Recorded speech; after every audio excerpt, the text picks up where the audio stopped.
Hello artists! For this project, we are going to be using different values of paint to create a landscape with aerial perspective. The first thing you need to do is write your name on your paper and your class code with a pencil and flip it over. I chose blue for my project, but this would work with purple, red, any color that you're going to be happy mixing both dark and light values with. So I have white, I have black, and blue, and I'm going to dip my brush just like halfway into the blue, and I'm going to mix it into my white to make my lightest value of blue. You want to start slowly and make a really light color. So if you're happy, you can start painting the sky area. The bottom of the sky, I'm making it a little bit wavy, but this is the area that's really far away, so I'm not going to see a lot of detail. If you want to leave a circle of white space to represent the sun or the moon, you're welcome to. And then I'm just going to go and smooth out the rest of that area with my brush. Now it's time for my next value. I'm going to dip into that dark blue again, mix it into the white, and I'm going to try to see if I could get a value that is just one step darker than my sky. Test it on your paper first, and I like that one, so I'm going to go with it. It probably could have been a little bit lighter, but I'm going to go with it. These are my hills that are far away, so I can see a little bit of a bumpy ridge, but there is not going to be a lot of detail because in aerial perspective, the things that are far away have less detail and lighter colors than the things that are closer to you. So I'm going to take a second now to smooth out that area, and then I'm going to be ready for my next value of blue.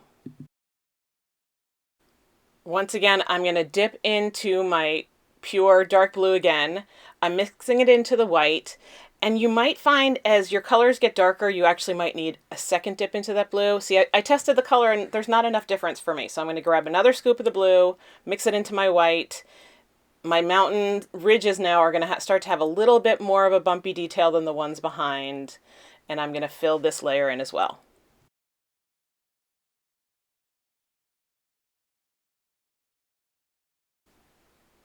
Okay, my third value is done.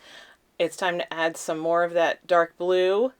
At this point, it depends on the color. I feel like I can get another value of blue in there.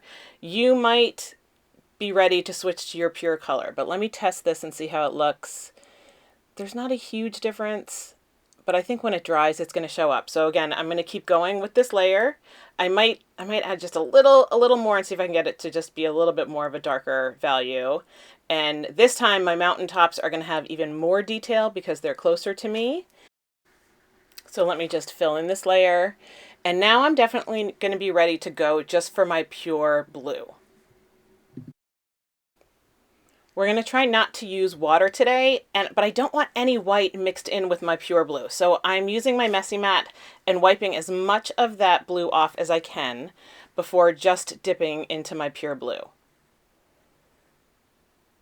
So this layer of mountains, I know I'm going to really start to add some detail. So you're going to start to see the outline of some trees. If you wanted to add some buildings, that might make sense. You probably would not see people yet or animals yet, but I'm going to try to make this last layer a little bit more detailed before going into my black silhouette layer. Okay, so now I've done 5 different values of the color blue, and I'm going to go into my final black silhouette layer. So the silhouette layer is where you can see the outline of things, but you're still not going to see details. Like if you draw a person or an animal, you're not going to see their eyes, you're just going to see their shape, and it's going to be filled in a solid black.